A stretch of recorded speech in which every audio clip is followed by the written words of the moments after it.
Hi hello ಎಲ್ರಿಗೂ ನಮಸ್ಕಾರ. Welcome to ತತ್ವ ಟ್ರೇಡಿಂಗ್ ಆ್ಯಂಡ್ ಇನ್ವೆಸ್ಟ್ಮೆಂಟ್ಸ್. ನಾನು ನಿತಿನ್ ಜನ್ವಿ. ಸೊ ನಾವಿವತ್ತು ಮಣಿಪಾಲ್ ಹಾಸ್ಪಿಟಲ್ದು IPO ಬಂದಿದೆ. ಸೊ ನಿನ್ನೆಯಿಂದ ಓಪನ್ ಆಗಿದೆ.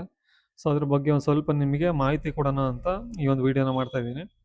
ಸೊ ಇದು ಪ್ಯೂರ್ಲಿ ಎಜುಕೇಷನ್ ಪರ್ಪಸ್ಸಿಗಾಗಿರುತ್ತೆ. ಸೊ ಇದು ನಾನು ಜಸ್ಟ್ ಅವರು ಪ್ರೊವೈಡ್ ಮಾಡಿರೋ ಇನ್ಫಾರ್ಮೇಷನಿಂದ ಆ ಒಂದು ಕಂಪ್ನಿಯ ವ್ಯೂ ಹೆಂಗಿದೆ ಅಂತ ನಿಮಗೆ ತಿಳಿಸ್ಕೊಡ್ತೀನಿ. ಸೊ ನೀವು ಇದಕ್ಕೆ ಅಪ್ಲೈ ಮಾಡಬೇಕಾ ಬೇಡವಾ ಅನ್ನೋದು ಪೂರ್ತಿ ನಿಮಗೆ ಬಿಟ್ಟಿದ್ದು. ಸೊ ಮೊದಲನೇದಾಗಿ ನಾವು ಇದು IPOದ ನೋಡೋದಾದ್ರೆ ನಿನ್ನೆಯಿಂದ ಓಪನ್ ಆಗಿದೆ. ಸೊ ಜುಲೈ 29, 2026 ಓಪನ್ ಆಗಿದೆ. ಸೊ ಜುಲೈ 30ರವರೆಗೂ ಇದು ನಿಮಗೆ ಓಪನ್ ಆಗಿರುತ್ತೆ. ಸೊ ಜುಲೈ 31ಕ್ಕೆ ನಿಮಗಿದು ಕ್ಲೋಸ್ ಆಗುತ್ತೆ. ಸೊ ಅಲ್ಲಿವರೆಗೂ ನೀವು ಅಪ್ಲೈ ಮಾಡೋಕ್ಕೆ ನಿಮಗೆ ಟೈಮ್ ಇರುತ್ತೆ. ಸೊ ಅದಾದಮೇಲೆ ನೀವು ಈ ಒಂದು IPOಗೆ ಅಪ್ಲೈ ಮಾಡಿದ್ರೆ ಸೊ ನಿಮಗೆ ₹560 ₹590. ಸೊ ಈ ಒಂದು ಪ್ರೈಸಲ್ಲಿ ಯಾವ ಒಂದು ಪ್ರೈಸಿಗೆ ಬೇಕಾದ್ರೂ ನಿಮಗೆ ಅಲಾಟ್ಮೆಂಟ್ ಆಗ್ಬೋದು. ಸೊ ಇವರು IPO ಬಂದಿರೋದು, ಸೊ IPO ಸೈಜ್ ನೋಡಿದ್ರೆ ಇವ್ರದ್ದು 9,273 ಕೋಟಿ ಇದೆ.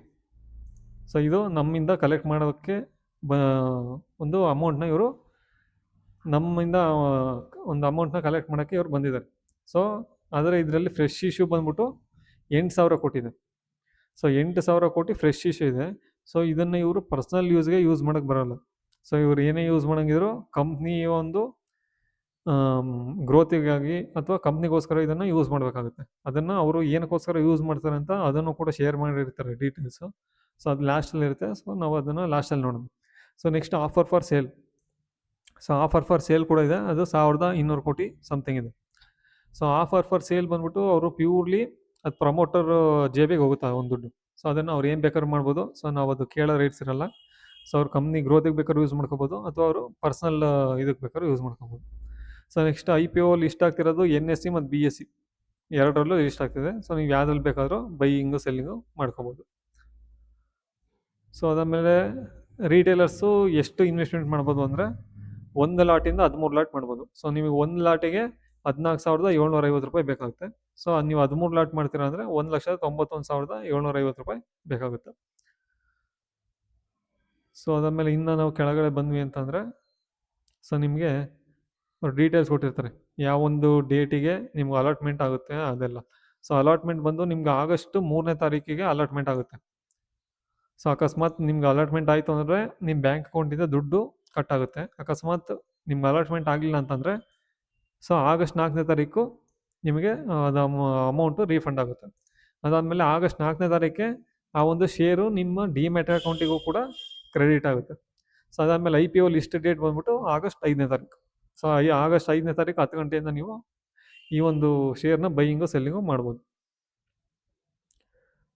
ಸೊ ಅದಾದಮೇಲೆ ಬಂದರೆ ಇಲ್ಲಿ ಪರ್ಪಸ್ ಕೊಟ್ಟಿದ್ದಾರೆ ನೋಡಿ, ಯಾವ ಒಂದು ಪರ್ಪಸ್ಸಿಗೋಸ್ಕರ ಅವರು IPOಗೆ ಬಂದಿದ್ದಾರೆ ಅಂತ. ಸೊ ಆ 9,000 ಕೋಟಿಯಲ್ಲಿ 5,000 ಕೋಟಿ ಇವರು ಸಾಲನ ರೀಪೇ ಮಾಡೋಕ್ಕೋಸ್ಕರ, ಇಂಟ್ರೆಸ್ಟ್ನ ಪೇ ಮಾಡೋದಕ್ಕೋಸ್ಕರ ಯೂಸ್ ಮಾಡ್ಕೊತಾ ಇದ್ದಾರೆ. ಸೊ ಇದು ಒಳ್ಳೆ ಇಂಡಿಕೇಶನ್ನ ಕೆಟ್ಟ ಇಂಡಿಕೇಶನ್ ಅಂದರೆ ಪ್ಯೂರ್ಲಿ ಅವ್ರ ಮೇಲೆ ಡಿಪೆಂಡ್ ಆಗುತ್ತೆ. ಸೊ ಏನಕ್ಕೆ ಅಂದರೆ ಅವ್ರು ಮಾಡಿರೋ ಸಾಲನ ಫುಲ್ ತೀರಿಸಿದ್ರು, ಸೊ ಇಂಟ್ರೆಸ್ಟ್ ಫ್ರೀ ಆದರು ಅಂತಂದರೆ ಅವರು ಸೊ ನೆಕ್ಸ್ಟು ಕಂಪ್ನಿಗೆ ಬರೋ ಪ್ರಾಫಿಟ್ ಎಲ್ಲ ಪ್ರಾಫಿಟ್ ಆಗಿ ಟರ್ನ್ ಆಗುತ್ತೆ. ಸೊ ಪ್ರಾಫಿಟ್ ಕೂಡ ಚೆನ್ನಾಗಿ ಗ್ರೋ ಆಗೋ ಸಾಧ್ಯತೆ ಇರುತ್ತೆ. ಅಕಸ್ಮಾತ್ ಅವರು ಈ ಒಂದು ಇಂಟ್ರೆಸ್ಟ್ನ ಅಥವಾ ಏನು ಸಾಲ ತಗೊಂಡಿರೋದನ್ನು ರೀಪೇ ಮಾಡಿ ಇನ್ನೂ ಅವ್ರ ಸಾಲ ಉಳಿತು ಅಥವಾ ಕಂಪ್ನಿ ನೆಕ್ಸ್ಟು ಇವಾಗ ಗ್ರೋ ಆಗಲಿಲ್ಲ ಅಂತಂದರೆ ಅದು ನಮಗೆ ನೆಗೆಟಿವ್ ಇಂಪ್ಯಾಕ್ಟ್ ಆಗುತ್ತೆ. ಸೊ ಅದನ್ನು ನೀವು ಚೆಕ್ ಮಾಡ್ತಾ ಇರಬೇಕು ಪ್ರತಿ ಕ್ವಾರ್ಟರು ಕಂಪ್ನಿ ಯಾವ ರೀತಿ ಗ್ರೋ ಆಗ್ತಿದೆ ಅಂತ, ಅಕಸ್ಮಾತ್ ನೀವು ಇದರಲ್ಲಿ ಏನಾದ್ರು ಇನ್ವೆಸ್ಟರ್ ಆದರೆ. ಸೊ ಅದಾದಮೇಲೆ ಇನ್ನು 500 ಕೋಟಿನ ಇವರು ಇದು ಯಾವುದೋ ಒಂದು ಹಾಸ್ಪಿಟಲ್ನ ಅಕ್ವೈರ್ ಮಾಡೋದಕ್ಕೋಸ್ಕರ ಯೂಸ್ ಮಾಡ್ತಾ ಇದ್ದಾರೆ. ಸೊ ಇದು ನಮಗೆ ಒಂದು ಒಳ್ಳೆ ಇಂಡಿಕೇಶನ್ನೇ ಅನಿಸುತ್ತೆ. ಸೊ ಏನಕ್ಕಂದರೆ ಹಾಸ್ಪಿಟಲ್ನ ಅಕ್ವೈರ್ ಮಾಡ್ತಾರೆ ಅಂದರೆ ಆ ಒಂದು ಹಾಸ್ಪಿಟಲ್ ಬರೋ ಪ್ರಾಫಿಟ್ ಕೂಡ ಇವ್ರಿಗೆ ಸೇರುತ್ತೆ. ಸೊ ಅದು ಪ್ರಾಫಿಟ್ ಕೂಡ ಇನ್ಕ್ರೀಸ್ ಆಗುತ್ತೆ. ಸೊ ಇದು ಕೂಡ ಒಂದು ಒಳ್ಳೆ ಇಂಡಿಕೇಶನ್ನು. ಸೊ ಬಿಸ್ನೆಸ್ಗೋಸ್ಕರ ಯೂಸ್ ಮಾಡ್ತಿದ್ದಾರೆ. ಸೊ ಇದರಲ್ಲಿ ಏನೂ ತಪ್ಪಿಲ್ಲ.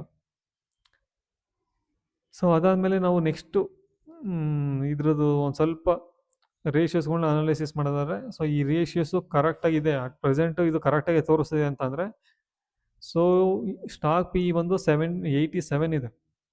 ಸೊ ಇಂಡಸ್ಟ್ರಿ PE ಓನ್ಲಿ 17 ಇದೆ.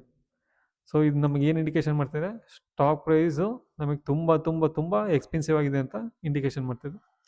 ಸೊ ಅದಾದಮೇಲೆ ಡೆಪ್ಟು 12,800 ಕೋಟಿ. ಸೊ ನಾವು ಡೆಪ್ ಟು ಈಕ್ವಿಟಿ ರೇಷಿಯೋಗೆ ಮ್ಯಾಚ್ ಮಾಡಿ ನೋಡೋದಾದರೆ 1.53 ಇದೆ. ಸೊ ಅಂದರೆ ಇವ್ರ ಹತ್ರ ಆಸ್ತಿ 100 ರೂಪಾಯಿ ಇದೆ ಅಂತಂದರೆ 153 ರೂಪಾಯಿ ಸಾಲ ಮಾಡಿದ್ದಾರೆ ಇವರು ಅಂತ. ಸೊ ಇದು ಕೂಡ ನಮಗೊಂದು ನೆಗೆಟಿವ್ ಇಂಪ್ಯಾಕ್ಟ್ ಬೀರುತ್ತೆ ಕಂಪ್ನಿ ಮೇಲೆ, ಅಕಸ್ಮಾತ್ ಇವ್ರ ಸಾಲನ ಇದೇ ರೀತಿ ಕಂಟಿನ್ಯೂ ಮಾಡ್ಕೊಂಡು ಹೋದ್ರೆ. ಸೊ ನೆಕ್ಸ್ಟು ಪೆಗ್ ರೇಷಿಯೋ ನೋಡೋದಾದ್ರೆ ನಮಗೆ ಆಲ್ಮೋಸ್ಟ್ ಯಾವತ್ತೇ ಆಗಲಿ ಒಂದು ಕಂಪ್ನಿ ಗ್ರೋ ಆಗೋ ಕಂಪ್ನಿ ನಮಗೆ 1 ಒಳಗಡೆ ಇದ್ದರೆ ಒಳ್ಳೇದು, ಆದರೆ ಇದು 4 ಇದೆ. ಸೊ ಅಂದರೆ ನಾವು ಸ್ಟಾಕ್ ಪ್ರೈಸ್ನ 3 ಪಟ್ಟು 4 ಪಟ್ಟು ಜಾಸ್ತಿ ಕೊಡ್ತಾ ಇದ್ದೀವಿ ಅಂತ. ಸೊ ಇದು ಕೂಡ ನಮಗೆ ನೆಗೆಟಿವ್ ಪಾಯಿಂಟ್ ಆಗುತ್ತೆ. ಸೊ ಇದಿಷ್ಟು ಈ ಒಂದು ಕಂಪ್ನಿಯ details. So profit and loss ನೀವು ನೋಡ್ತೀರಾ ಅಂತಂದರೆ ಇವರ ಸೇಲ್ಸ್ ನೋಡಿದ್ರೆ 8,000 ಕೊಟ್ಟಿದ್ದು 10,000 ಕೋಟಿ ಆಗೈತೆ. ಹೋದ ವರ್ಷ 8,000 ಕೋಟಿ ಇತ್ತು, ಈ ವರ್ಷ 10,000 ಕೋಟಿ ಆಯಿತು. ಆದರೆ ನೀವು ಅವ್ರದ್ದು ನೆಟ್ ಪ್ರಾಫಿಟ್ ನೋಡ್ತೀರಾ ಅಂತಂದರೆ 1,082 ಕೋಟಿ ಇತ್ತು ಹೋದ ವರ್ಷ, ಈ ವರ್ಷ 917 ಕೋಟಿ ಬಂದಿದೆ. ಸೊ ಈ ದುಡ್ಡು ಏನಕ್ಕೆ ಸೇಲ್ಸ್ ಜಾಸ್ತಿ ಆದರೂ ಇವರದ್ದು ಪ್ರಾಫಿಟ್ ಕಮ್ಮಿ ಆಯಿತು ಅಂತಂದರೆ, ಸೊ ಇವರು ಮಾಡೋ ಪ್ರಾಫಿಟ್ ಎಲ್ಲ ಇವರು ಇಂಟ್ರೆಸ್ಟ್ ಪೇ ಮಾಡೋದಕ್ಕೆ ಹೋಗ್ತಾ ಇದೆ, ಎಷ್ಟೊಂದು ಮೇಜರ್ ಅಮೌಂಟ್. ಸೊ ಅದಕ್ಕೋಸ್ಕರ ಈ ಒಂದು ವರ್ಷ ಅವರ ಪ್ರಾಫಿಟ್ ಮೇಲೆ ಹೊಡೆತ ಬಿದ್ದಿದೆ. ಸೊ ಇದು ಮುಂದೆ ಹೆಂಗಾಗುತ್ತೆ, ಸೊ ಇವಾಗ IPO ಅಲ್ಲಿ ಕಲೆಕ್ಟ್ ಮಾಡಿರೋ ಅಮೌಂಟ್ನ ಅವರು ಇಂಟ್ರೆಸ್ಟ್ ಆಗಿ ಪೇ ಮಾಡ್ತಾರೆ.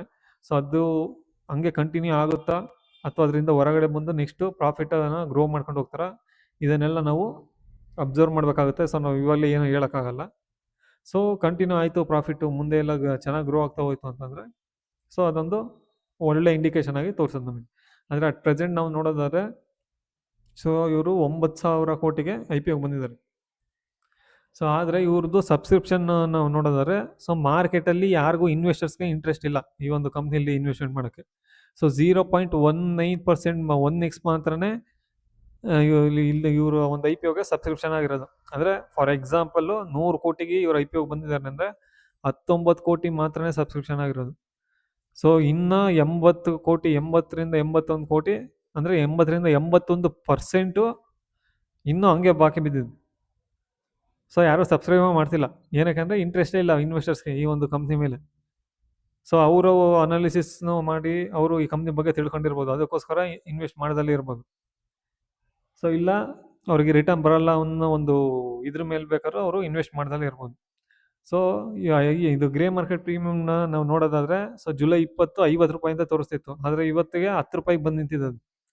ಸೊ ಇದ್ರ ಇಂಡಿಕೇಶನ್ ಏನು, ಸೊ ಇನ್ವೆಸ್ಟರ್ಸ್ಗೆ ಯಾರಿಗೂ ಇಂಟ್ರೆಸ್ಟ್ ಇಲ್ಲ ಈ ಒಂದು ಕಂಪ್ನಿ ಮೇಲೆ ಇನ್ವೆಸ್ಟ್ ಮಾಡೋಕ್ಕೆ ಅಂತ. ಸೊ ಇದಿಷ್ಟು ಡೀಟೇಲ್ಸ್ನ ನಾನು ನಿಮ್ಮ ಮುಂದೆ ಇಕ್ಕಿದ್ದೀನಿ. ಸೊ ಏನೇನೋ ಅವ್ರು ಡೀಟೇಲ್ಸ್ನ ತೋರಿಸಿದ್ರು ಅದನ್ನು ಮಾತ್ರ ನಿಮ್ಮ ಮುಂದೆ ಇಕ್ಕಿದ್ದೀನಿ. ಸೊ ಇದಕ್ಕೆ IPO ಅಪ್ಲೈ ಮಾಡಬೇಕಾ ಬೇಡವಾ, ಸೊ ನೀವು ಡಿಸೈಡ್ ಮಾಡಿ.